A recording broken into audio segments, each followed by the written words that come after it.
that's using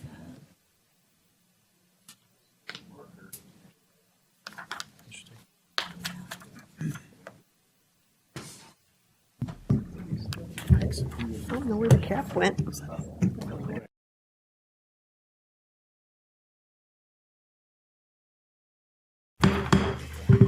Good evening and welcome to the 6 p.m. Special City Council meeting of June 10th.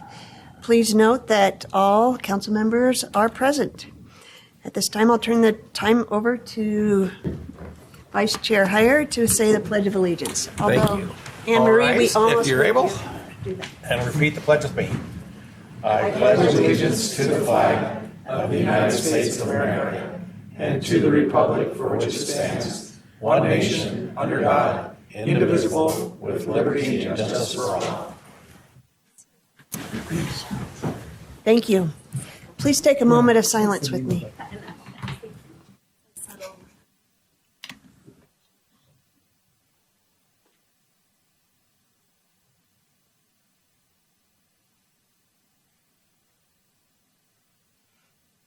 Thank you. Are there any acknowledgements? Yes. Okay. Thank you. I'd like to acknowledge the good work of the Ogden Downtown Alliance this past weekend. If their goal of the car show was to fill downtown, they accomplished that. Holy cow. We were standing, there was just a river of people up and down 25th. It was amazing.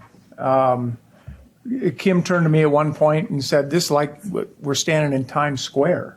It was that many people. The downtown was full. It was thriving. It was just a great evening all the way around in downtown Ogden.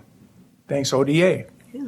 Awesome. And then they turned around and had it packed again less than 12 hours later For Farmers Market. Market. So, great job.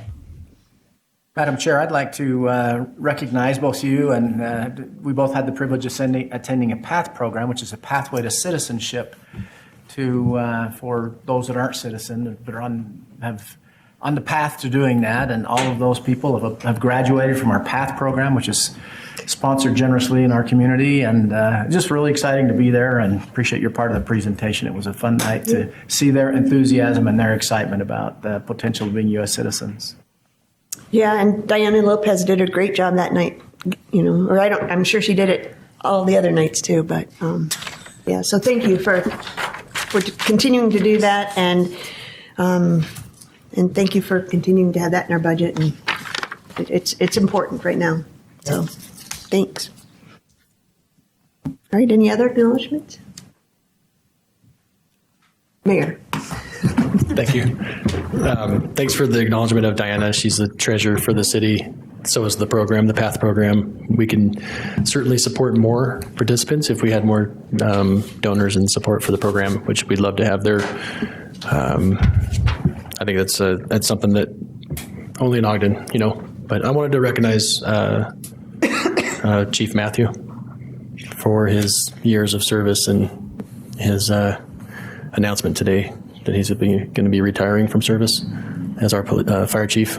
He's had an incredible career, a man of absolute integrity and innovation. He has driven leadership at the fire department that is second to none.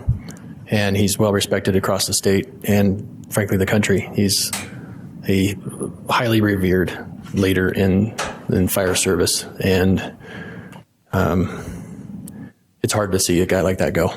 But we love him deeply and support him fully in everything that he's done for Ogden, but also in what he looks forward to doing with his family and his grandkids and in retirement. And it's going to be an adjustment for him, I'm sure. But just want to honor the man and the legacy that he leaves behind for this city, and to have, for me to give my commitment to have a full nationwide recruitment to replace him, and that I've asked him to stay on until we have him replaced, and so we can have continuity in leadership and for our fire department. Great. Scared to have another meeting. We keep losing firemen every time we have a meeting. All right. All right, let's move on then. We have a public hearing for the upcoming, or the fiscal years 2021, 2025 Consolidated Plan and fiscal year 2021 Annual Action Plan amendments. Jeremy.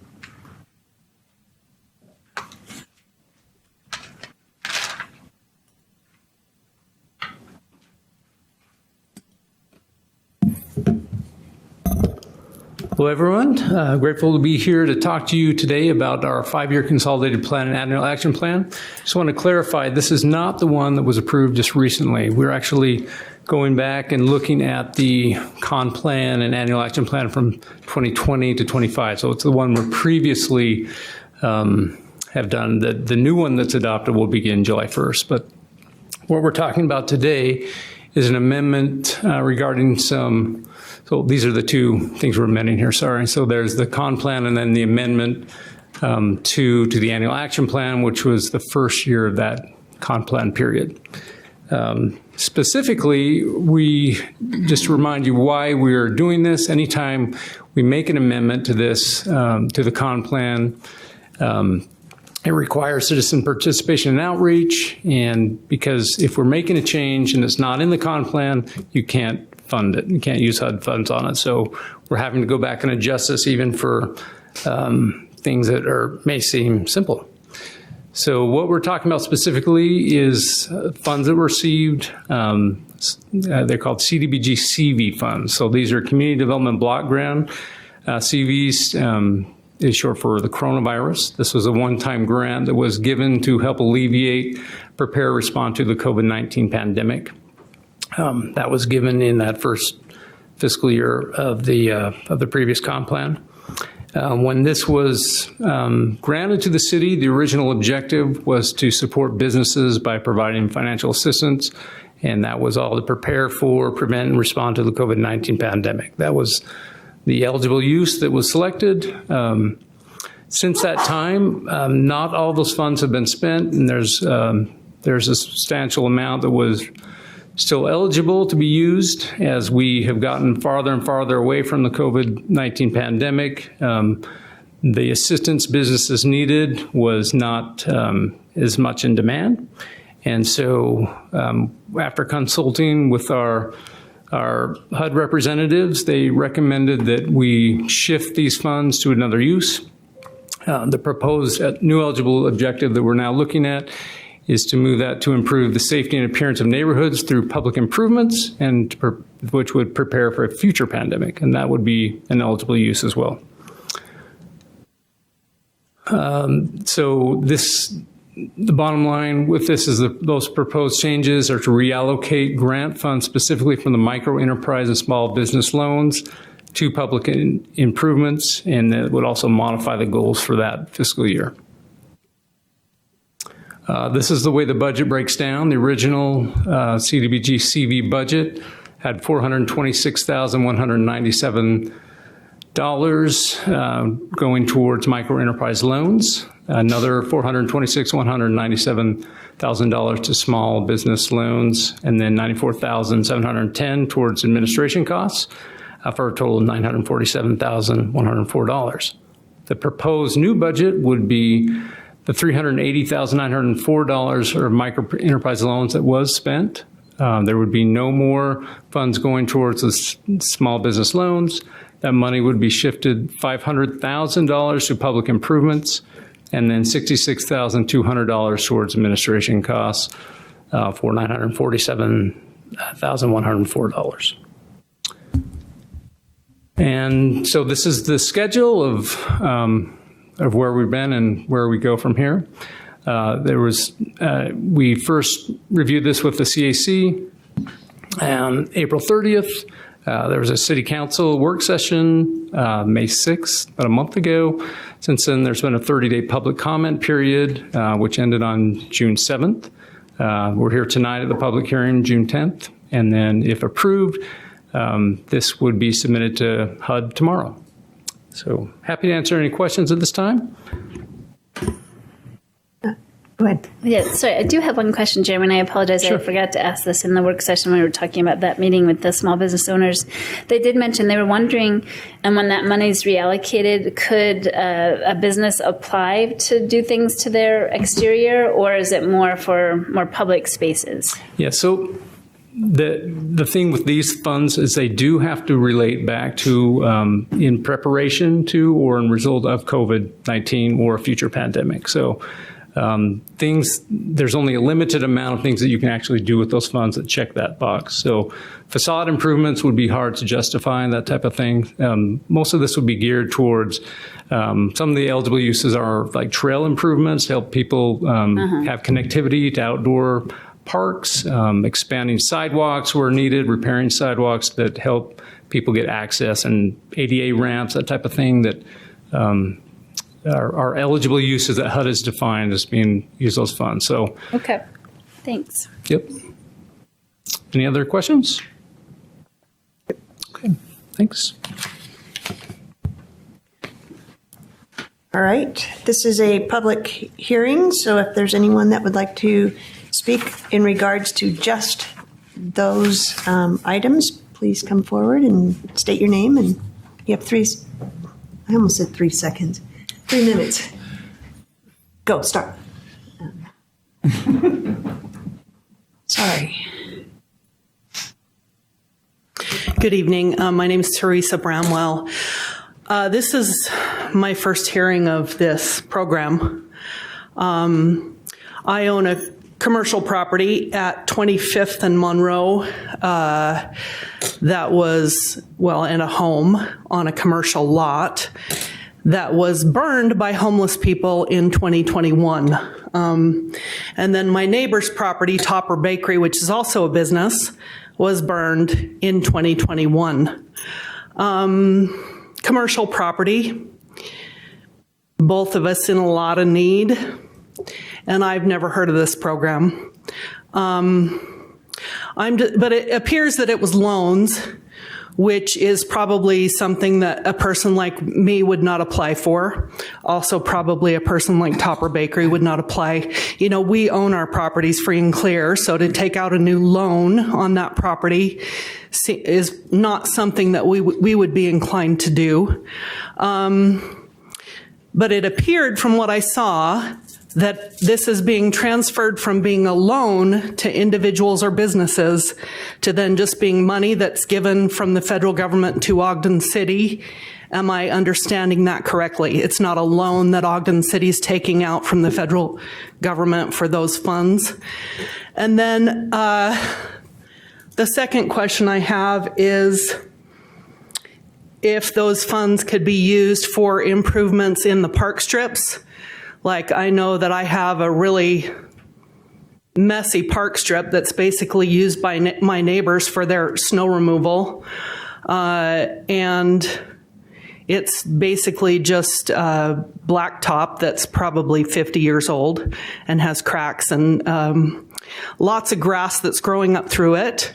So is that something that could be improved with this money? I also have a tree that's been removed that was a 100-year-old tree in my park strip that has grass on it. So is that something that can be improved with this money? Because I think 25th and Monroe needs a lot of attention. Thank you. Thanks, Teresa.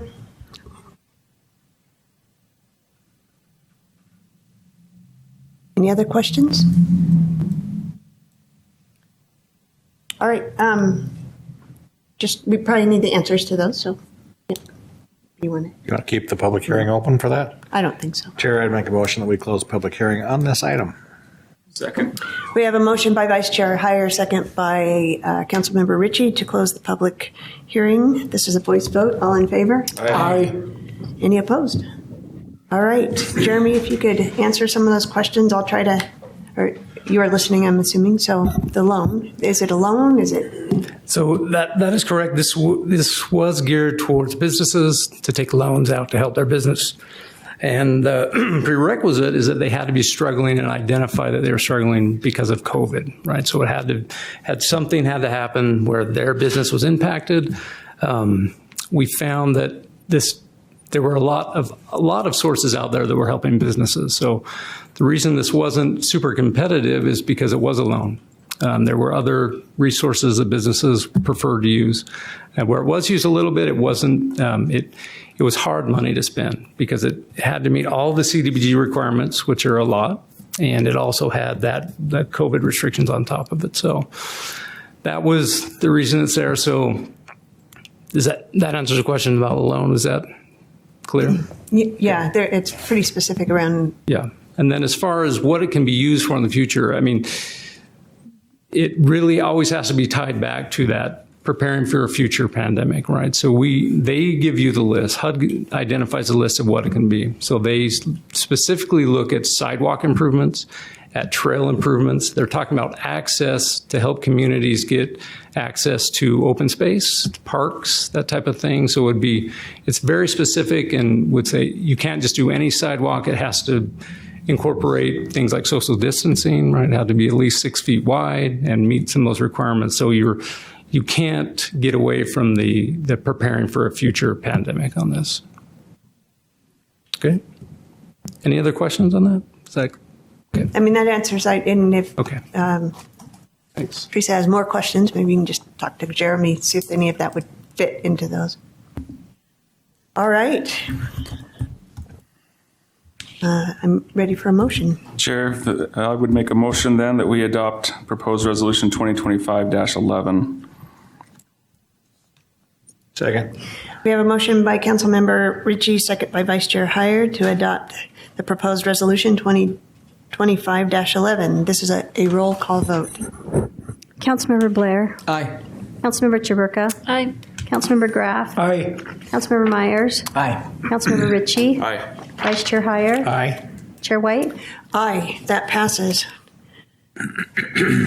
All right, well, next on our agenda is public comments. I'm just going to make sure that we've got two other meetings. One's the redevelopment agency meeting, and the other one's the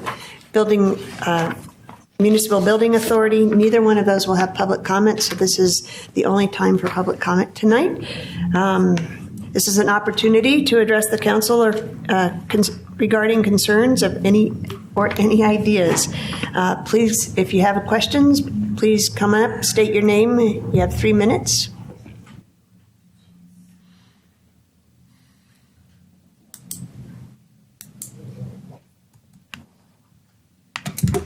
Hi, Deborah Darrington, Ogden resident, as you know.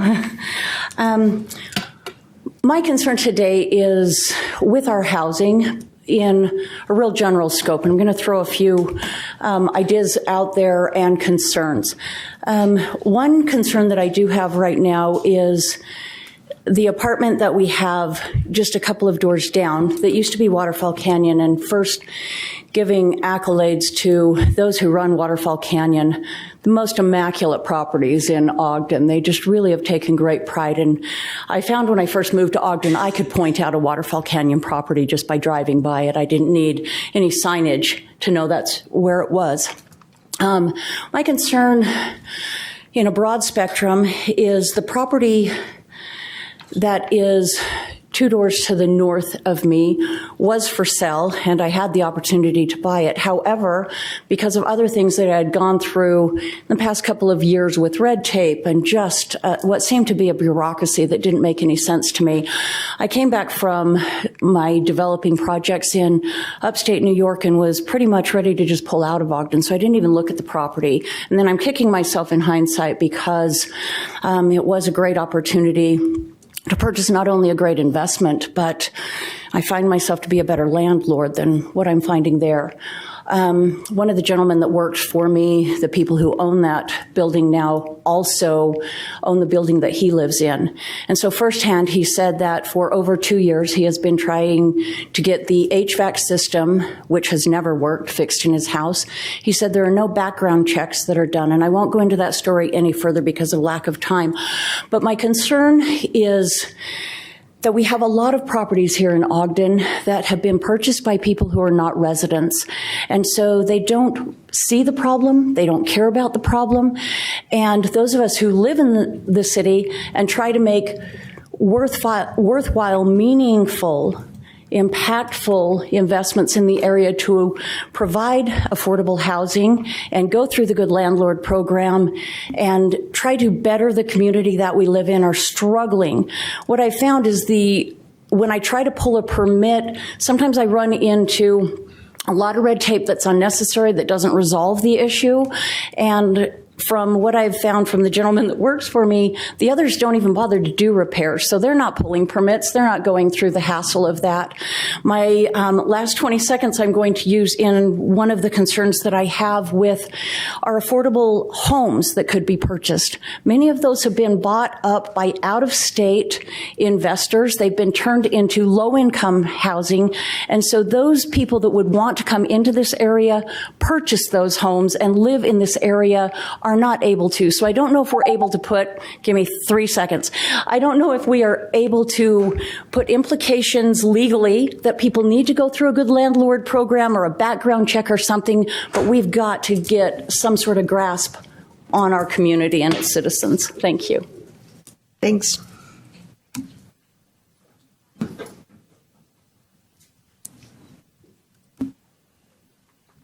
Hi, my name's Teresa Bramwell, and my comment today is also about housing in Ogden, and I second her comments that there is a lot of red tape in Ogden and a lot of hoops that regular people like me and this lady right here have to jump through that other people, big developers, get a free pass on. So what I wanted to discuss today, first of all, before I do that, I want to say I had a really good time in Ogden last weekend. I went to the historic auto show on 25th Street, and the day before that, I went to the show at the Egyptian about the history of Ogden that was very interesting, and I had a really great weekend in the city of Ogden. But what I want to talk about today, because while I was at the auto show, I saw in somebody's cart that they were pushing that they had some paraphernalia from promotional paraphernalia from 25th and Quincy, which is less than a block away from my property. It looks great. It's brick, looks like a nice property. I went to the website to see about the rentals because they're advertising for rentals in there. And I also came to the meetings when that property was originally being developed. And what I remember from those meetings was that was supposed to be at 80% AMI, which are tenants that are paying their own way. They have to qualify. They have to have a job. They need to qualify to pay their own rent, that none of their rent is being paid by the government. Which is great for my neighborhood. Woohoo! Let's bring in some functional people. That would be perfect. I love it if it's at 80% AMI. But that's not what it is. So immediately, before we even put one person in there, it's at 60% AMI. The rents, no matter what size of a 2-bedroom unit, you can have an 800 square foot unit or a 1,050 square foot penthouse. They're all exactly the same price. I think it was $18.88 per month. And every unit can have 2 pets. There are 176 units in that apartment. That means that there can be 352 dogs on 25th and Quincy. There's never been one dog on that property before. It used to be Wheelwright Lumber, and there was never a dog there. So now we're going to have 352 dogs. We're going to, and it just doesn't make sense how it's been laid out. And then the 1-bedroom units, I think, are about $1,300 a month. And my concern is, in my last 20 seconds, that nobody's going to want to rent that property at those prices. The developer will be in a situation where they're going broke because they have no tenants, and they're immediately going to make that a Section 8 property. And we're going to have 352 Section 8 people and 352 dogs without one blade of grass. Thank you. Thanks, Teresa.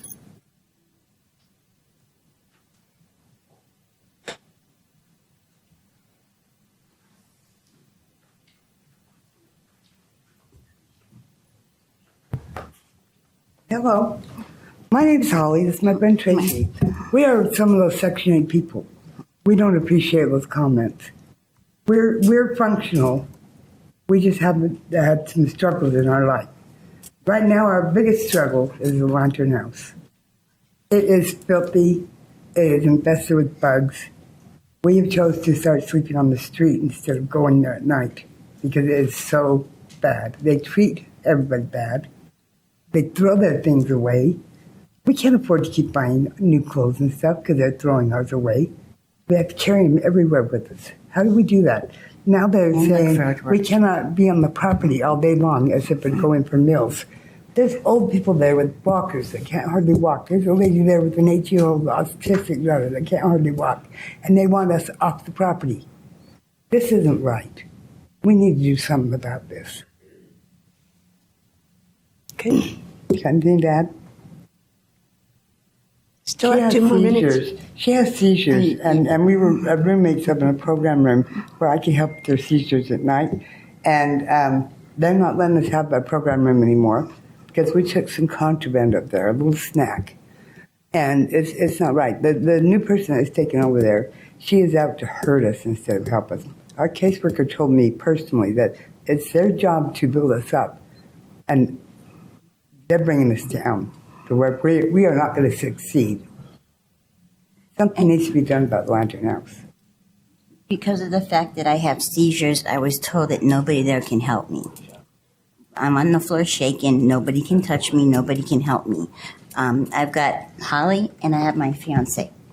Okay? When I'm in a seizure, I don't know what's going on. Sometimes I come out of them. Sometimes I don't know where I'm at or what. I try to run. The fact that nobody can touch me and nobody can help me after a seizure, I think is ridiculous. Then I come to find out that my friends can help me when I have a seizure. It's management that doesn't want anybody to touch me. You know, it's ridiculous. I think it's insane. And she's right. The way they treat people there, it's ridiculous. It really is. It's terrible. When it comes to people having to sleep on the streets because they don't want to get bit by bed bugs, it's ridiculous.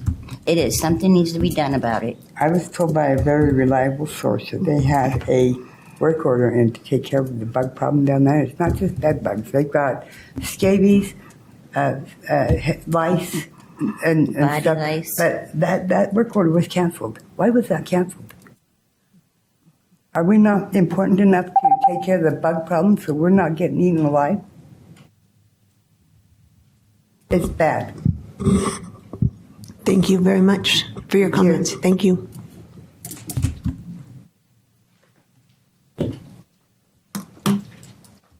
Anyone else?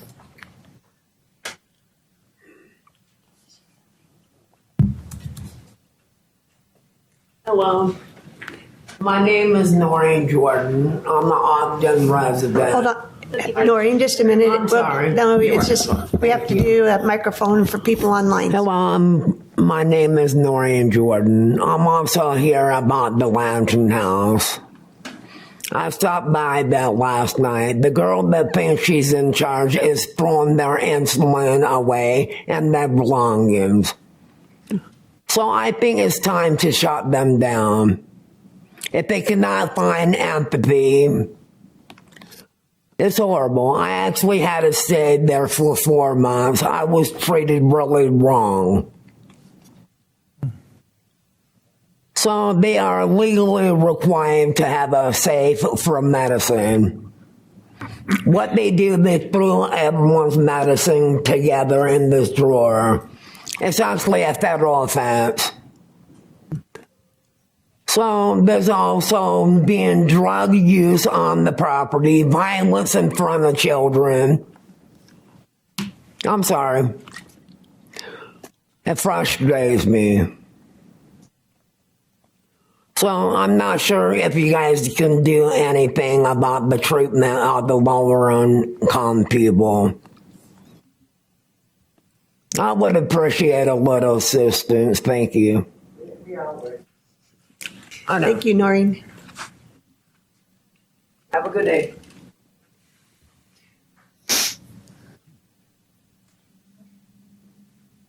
Any other comments? Looks like there's no one online. Well, let us follow up real quick. We usually go through the list, so Deborah, I don't know if there is any part of the Good Landlord program that we can, help or limit people from out-of-state people from, purchasing homes. But I'm not sure of any of that, and I don't know enough about the Good Landlord program to know. But do you know, Mara or Mayor? Yeah, I've got some answers if you want. Okay. So, yeah, if you want to, we just need to address the. Yeah. So I was going to tell Deborah that your remarks strike at the heart of our housing policy and approach. We spent our entire legislative session working on options and alternatives because we are a city that is overwhelmingly in corporate ownership. And that is really destabilizing our city and our community. It's taking opportunity away from people for families to have ownership opportunities, to build wealth, to build a future, to have stability, et cetera. And so your comments are 100% aligned with my and our team's observations. And the issue of having legal requirements to change that are built into the Utah Constitution through tax code. And so it's a huge uphill burden that we weren't able to get over. But we did propose a program that we are going to be piloting on behalf of the state. And the state legislature did use some enabling language to make $10 million of loan funds available to us to use to run the pilot for the state. We're not the only city, but we are the primary, what we consider to be legacy city, where we have a lot of housing stock in our city that is already meets the definition of a first-time home. Just small bungalow style, 1, 2, 3 bedroom homes that are really good for entry. They were built at a time of tremendous need and in response to, soldiers returning from war, et cetera. And so they come in phases and periods, and we find ourselves in a similar crisis of need. The challenge we're having is that they're in that private corporate ownership for rental. And we are going to be proposing a program that would go out for bid to partner with a private entity to purchase homes, deed restrict them, stabilize them, deed restrict them, and put them back on the market for ownership opportunities as they become available. It's really hard to work within the market forces and to find a way to synchronize that, and that's what our team's working on. We've been reaching out to anybody and everybody with input and expertise and ideas, of which if you have any, we're open to it. But we will be the city that tests that model because we've got to change the mix from corporate ownership to family ownership to further stabilize our community. To get to the question of the red tape, and also for Teresa, that I'm not going to deny it. There have been challenges there, and just this morning, and frankly every day, we're dealing with our efforts to undo that, a lot of that. We've got our generational plan for the general plan underway. We've got a tandem zoning ordinance and development code that's being completely rewritten. I am yet to find another city or mayor that I've spoken with that's been willing to do all three of those all at once. Every mayor I talked to says we're nuts to do it, but there's a need for that. And our second floor team is diving into and making a million different changes to ease the process on their end. Some of that requires recodification, to find redundant code, to find things that are no longer necessary. We've been interviewing users of our system and gathering their input to find out where are they finding struggles and challenges with interacting with us, and then putting remedies in place and then testing them back with them again. We've got a whole bunch of people that have really been helpful in that regard too. Our staff has been pretty abundant in offering options for resolutions too. So a lot of that work is underway to reduce the red tape so that we can get a lot more efficient doing business for Ogden City. When we're ready to unveil a lot of those changes, just this morning we had a meeting with our directors. We got an update from Christian, who's overseeing a lot of our second floor efforts, and I pressed him for a timeline on when we could put out a communication package for some of the changes that we're putting in place.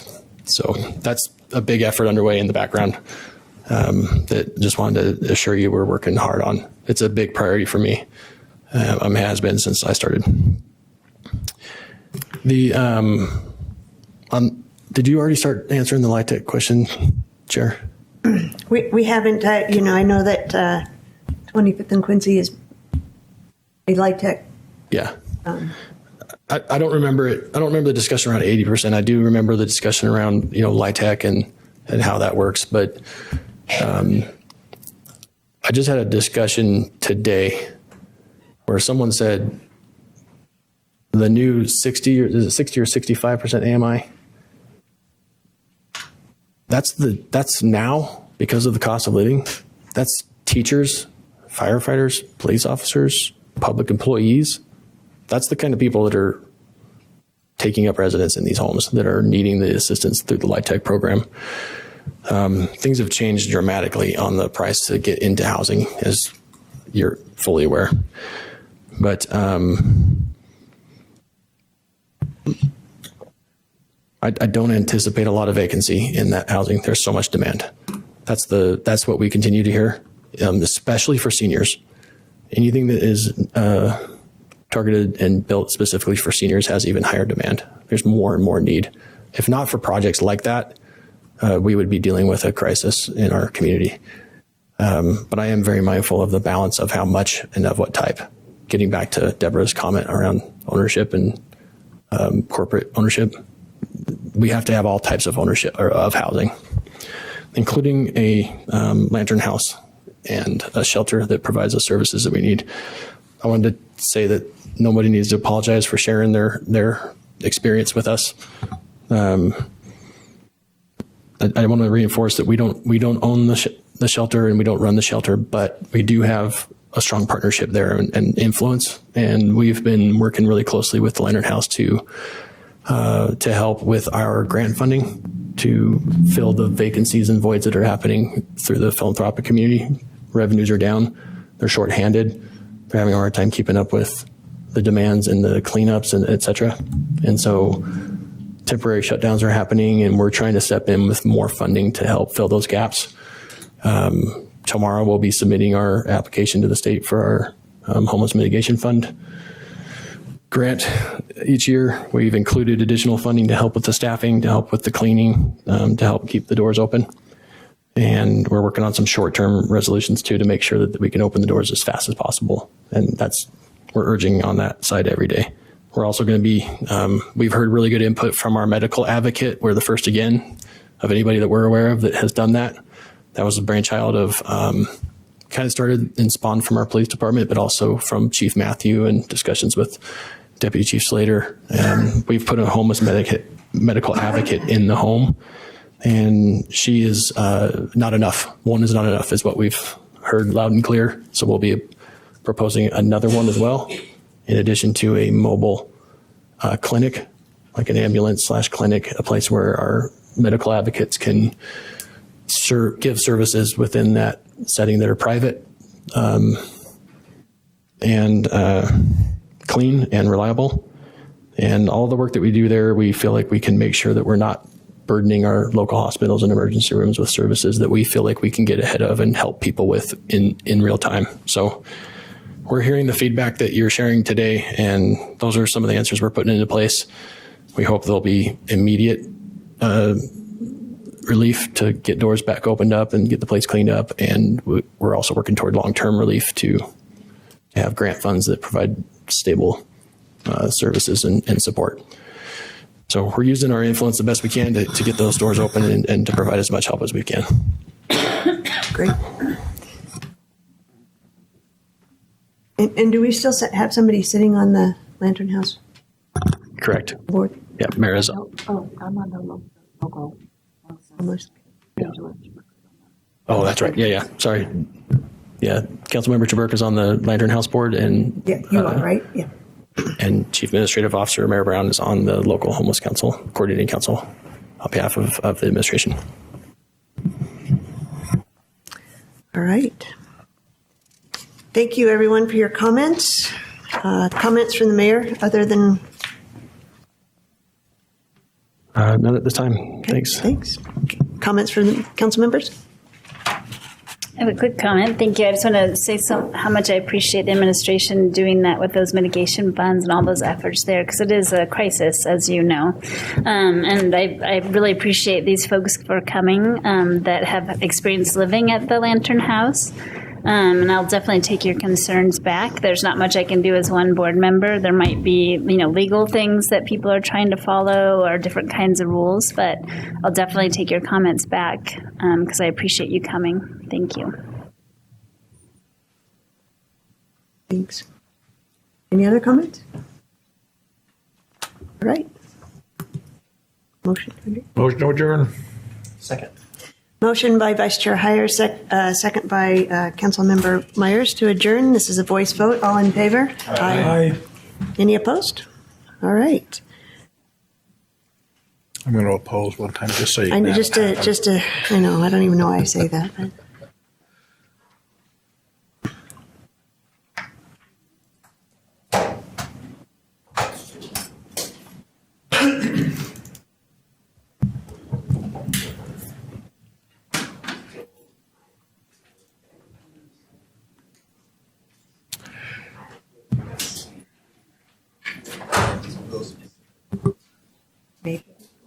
Maybe before 6. Yeah. Possible. Better be, Yeah. but maybe not. Since Leanne gets the meeting going.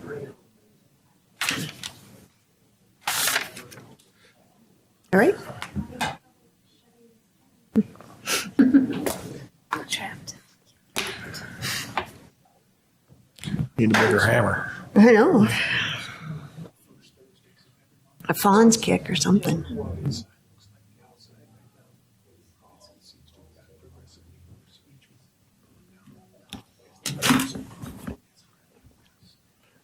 Control Alt We Delete. went down for that dinner on Thanksgiving or whatever. Blame it on AI. The lady Blame it on that AI. approached me, and then 2 or 3 Right. others, they said All right. the same thing. And I All right, good evening and welcome to the Redevelopment Agency of June 10th, 2025. Please note that all board members are present. With that, we have a public hearing for the proposed fiscal year 2025-2026 budget. Jenny Miller-Smith.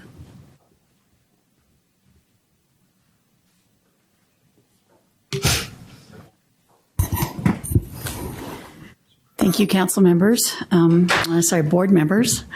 I'm here to just present briefly the redevelopment agency for fiscal year 2026. Just a little bit of background on the redevelopment agency. It was created in 1969. Took a special election vote to do that. All, as you know, board members are actually serving as council members as well. The mayor serves as the executive director. Since 1969, the law has changed several times. And as a result, we have different names for different redevelopment areas. So they started out as redevelopment areas, then they were urban renewal areas, then they're community development areas, and now they're community reinvestment areas and economic development areas. So these are the redevelopment areas that are currently functioning. You can see those. So we have some redevelopment areas. We have some urban renewal, community development, community reinvestment. We have all of them. There were 2 that expired in 2024, Lincoln and Fairmount. And so there won't be any additional tax increment revenue coming from them. You'll notice that the 25th Street redevelopment area is not on here. That has also expired, although the administration is using that to pay off some loans for another area. And so it does still have a budget that's included in this fiscal year 26 budget. This is the most recent map I could find. It's the one I had last year.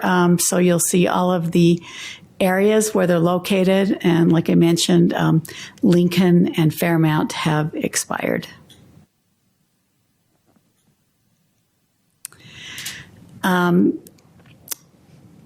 This is sort of the classical definition of tax increment. It just means that when you create a redevelopment area, that's sort of the properties in those area, the base property value still goes to the city, still goes to the other taxing entities, but any increment above that baseline property value is captured, and that is what it is directed to the redevelopment area for use on redevelopment area projects. And of course, the goal is that at the end of the tax increment period, then all of the value becomes taxable, and it reverts back to the regular taxing entities. They can continue to collect all of it there. So that's what happened with these last two. So we'll be getting some additional general fund property tax revenue from those that expired, as will the county and the school district and all of the other taxing entities. Oh, let me back up.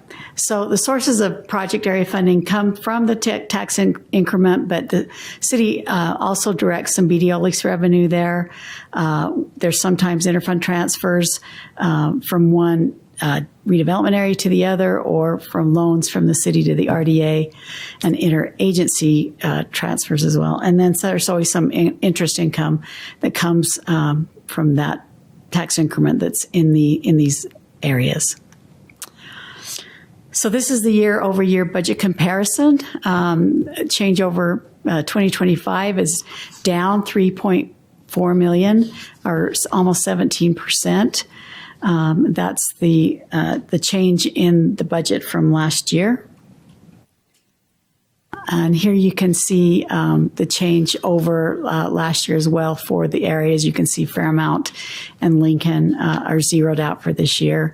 So the total amount for all districts in the budget is $15.2 million, which is down 12%. And this is just the district totals.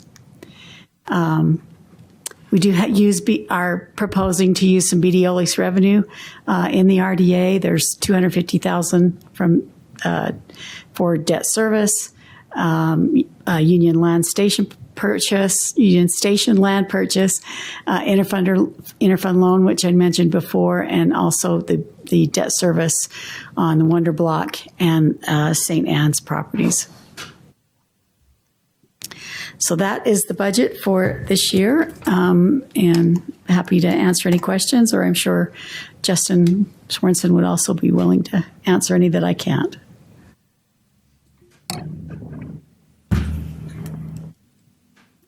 Any questions? Thank you. Wait, before you leave, so Janine, we included both Fairmont and Lincoln because... do you mean why are they still on the list? Yeah. So our accounting will track these for another 5 years, for 5 years total, and then they won't show up anymore. But we're not going to, unless something changes, and I don't know what that would be. There won't be any more tax increment funding or other revenue coming to those two districts that have expired. That makes sense. I just want to make sure that's my understanding. Yeah. Okay. Any other question for Janine? All right. Thank you. This is a public hearing. There's anybody that would like to, everybody seemed to have left. Anybody would like to speak to the RDA budget? Chair, not seeing any movement. I'd make a motion that we close the public hearing on this item. I'll second. We have a motion by Board Member Ritchie, second by Board Member Graff to close the public hearing. This is a voice vote. All in favor? Aye. I'm not even going to say it. Any opposed? And with that, I would make a motion that we adopt proposed resolution 2025-11. Second. we have a motion by Board Member Ritchie, second by Vice Chair Heyer, to adopt proposed resolution 2025-11. This is a roll call vote. Board Member Blair. Aye. Board Member Chaburka. Aye. Board Member Graff. Aye. Board Member Myers. Aye. Board Member Ritchie. Aye. Vice Chair Heyer. Aye. Chair White. Aye, that passes. All right. Chair, I just noticed that, and is it, the proposed resolution number is the same as in the prior meeting? I'm guessing that we have different resolutions based on each meeting, right? So this is an RDA, which just happens to be that we're on the Same. 11th resolution as we are on the, that's interesting. So, all right.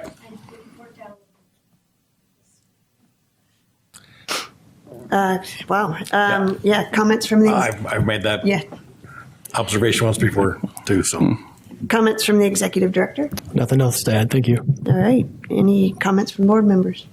I'm just kind of curious, when those districts drop off of the roll and we're no longer collecting TIF, they do fall into an area where they're fully charged property tax. And I'd be interested to see what kind of revenue comes into the city as a result of the property taxes collected for that particular redevelopment area.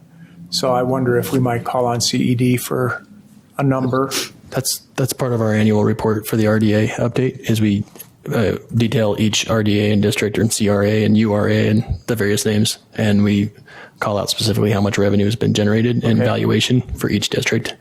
And then when they fall out, we can look at what the new ongoing revenue is for each district as well. I mean, certainly some perform higher than others, but great to connect the dots on that. Yeah, The goal was to increase our tax generated revenue on that. Now it'll be fun to see that. Thank you, Mayor. Yeah, it's currently online. We're working on a dashboard to spatially display it, to show where all the districts are, to track performance in real time, et cetera. And then we can help direct you to the link if you need. Looks like you got it. Yep. Okay. Awesome. Thank you. Motion to adjourn. second. We have a motion by Board Member Ritchie, second by Board Member Myers to adjourn. This is a voice vote. All in favor? Aye. Any opposed? All right, we're adjourned. Why?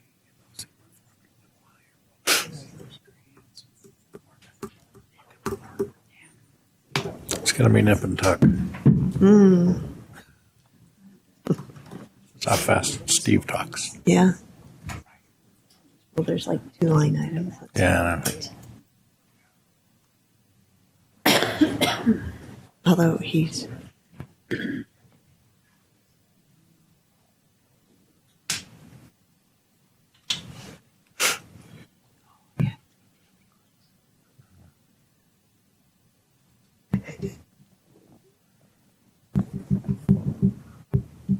Ready? All right. Good evening and welcome to the Municipal Building Authority of June 10th, 2025. Please note that all trustees are present. With that, we have a public hearing, and we invite Steve Burton up to talk about the proposed fiscal year 2025-2026 budget. Good evening, trustees and Mr. President. Glenn made sure to tell me, hey, you only get so many opportunities to call the mayor, president, and the council members, trustees. So it's good to be with you. I get the privilege of presenting the proposed or going over the proposed municipal building authority budget for fiscal year 2025 to 2026. And this budget is one that you're familiar with. To give a little bit of backstory, on May 13th, administration presented this budget in work session and in the Municipal Building Authority meeting. And since that time, there have been no changes proposed to that budget. What's nice about this budget is it can all fit on one slide. It's nice and simple for guys like me. To look at and present on. As you can see, $5,000 was budgeted for financial reporting in the professional and technical line item. And because one of the primary purposes of the MBA is to finance the cost of public projects on behalf of the city, you can see that debt service line is $4.1 million for debt payments for the Wonder Block parking structures. And then you can see the difference there, that $520,000 represents the difference in the debt schedule for this coming year. Happy to, that's what we've got. Happy to hear your questions if you have any. All right, any questions for Steve? Okay.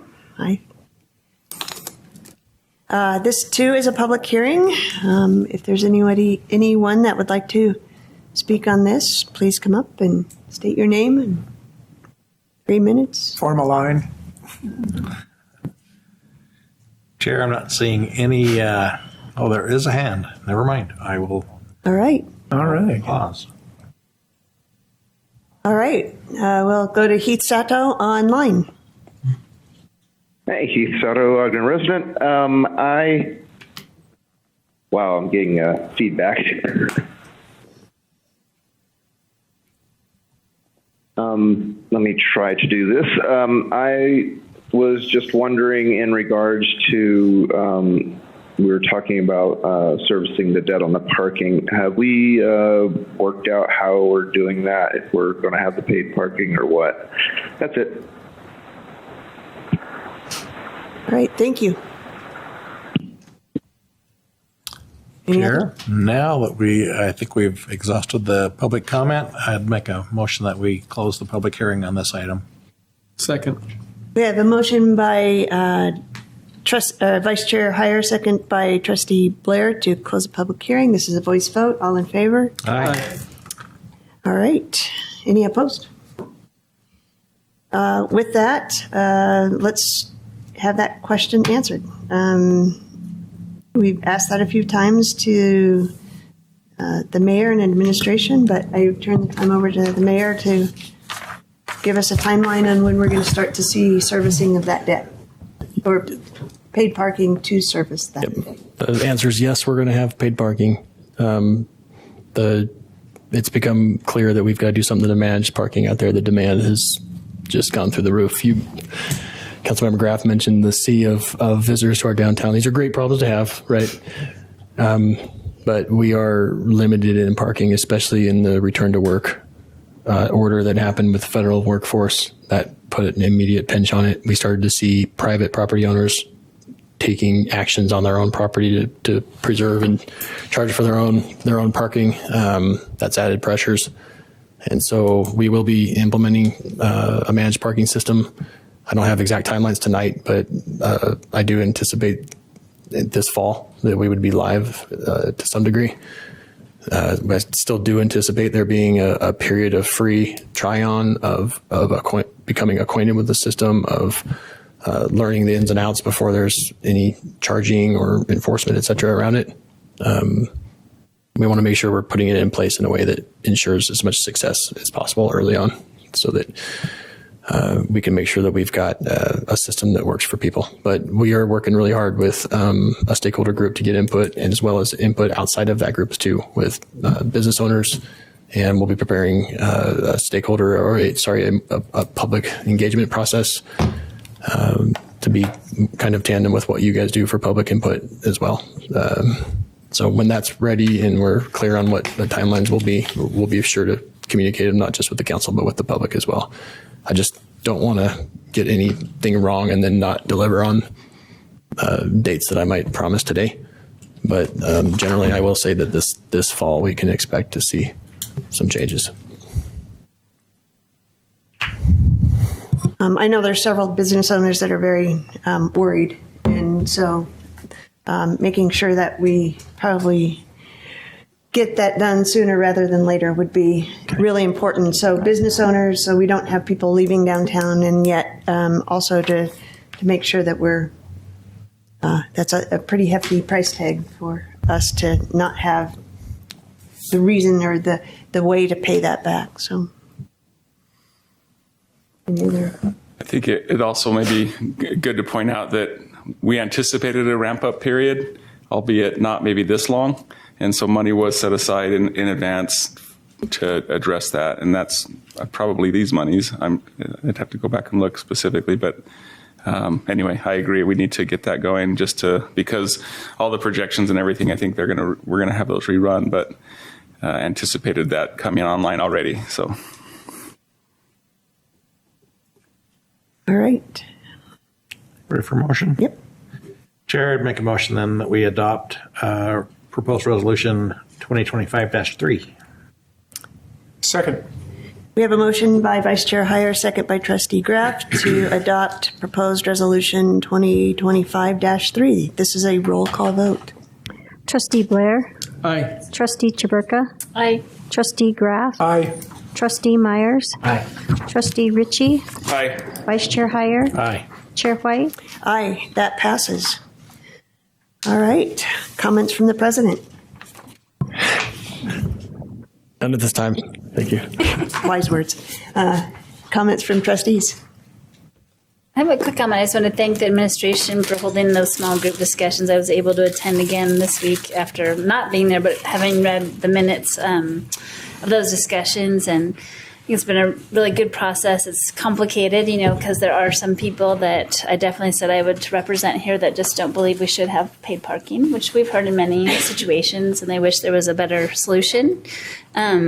But I made it clear that we have a fiscal obligation now to ensure that we pay that back. And so I do appreciate those efforts, and I think we can just do the best we can. And I did love in the conversation, too, that we might determine a certain kind of rollout at some point, but then it will possibly change over time, too, as we get the data back. So once people are using the system for the free period, we'll start to see where everybody's activity is and how it's working. And then we can always adjust certain things about it, whether that's about time limits or the cost or different things like that. So we'll be able to make adjustments as it comes online. So even as we start rolling it out, don't expect it just to stay static. It could be a changing process as we meet the needs of everybody downtown, the employees, the business owners, the visitors, and the people that live down there. There's going to be a lot of people living there, too. So I appreciate that. Thank you. All right. Madam Chair, hearing no other comments, I move we adjourn. Thank you. We have I'll second that. Thanks. We have a motion by Trustee Meyer, second by Trustee Blair to adjourn. This is a voice vote. All in favor? Aye. Any opposed? I'm All right. positive, but I think every time I've been a trustee, I've had my name on the permanent record because I think it's awesome. I love that. I make sure I get at least one Trustee Blair. I've never liked it.